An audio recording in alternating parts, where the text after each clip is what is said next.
আজকে আমি তোমাদের সাথে কথা বলবো কেপলারের সূত্রের কয়েকটা তোমার ইউনিক কেস নিয়ে। দেখো, অ্যাডমিশন পরীক্ষায় যেটা সাধারণ সেটা তো দিবে না, যেটা ইউনিক সেটাই তোমার দিবে। কেপলারের সাধারণ তিনটে সূত্র কি?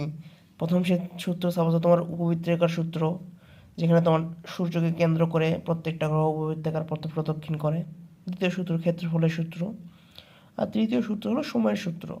এখানে তোমার দ্বিতীয় সূত্রের ক্ষেত্রফল সূত্র কোনো ঘাপলা হয় না, সমান সময় সমান ক্ষেত্রফলে অতিক্রম করে।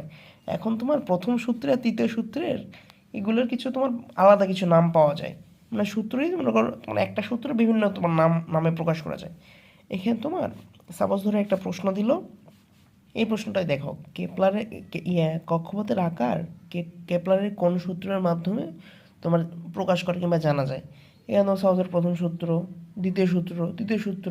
এখন তুমি তুমি তো পড়ছো, মনে করো সাপোজ তুমি পড়ছো হলো কক্ষপথের কি বলে প্রত্যেকটা গ্রহ সূর্যের কেন্দ্রে ঘোরার সময় উপবৃত্তাকার পথে প্রদক্ষিণ করে, তাহলে তুমি কি এইটা শুধু পড়ে থাকো?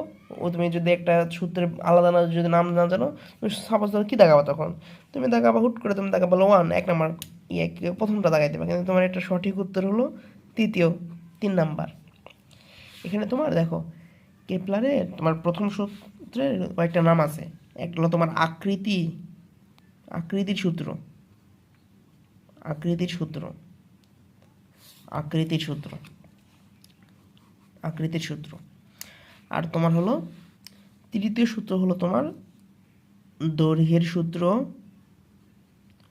দৈর্ঘ্যের সূত্র এবং হলো আকারের সূত্র, আকারের সূত্র, আকারের সূত্র। এগুলো যদি তুমি মনে না রাখো, তাহলে তুমি এই যে তুমি সামনে অ্যাডমিশন এক্সামের সময় তুমি একটু হুট করে একটু চলে যাবে। কারণ তুমি যদি কেউ ঠিকমতো বইটা না পড়ে বলবে কি কক্ষপথের আকার কোনটা, যেহেতু বলছে উপবৃত্তাকার পথে প্রদক্ষিণ করে, তখন তো তাই ভাববে তোমার উত্তর হবে, তোমার ওইটার উত্তর হবে প্রথম সূত্র।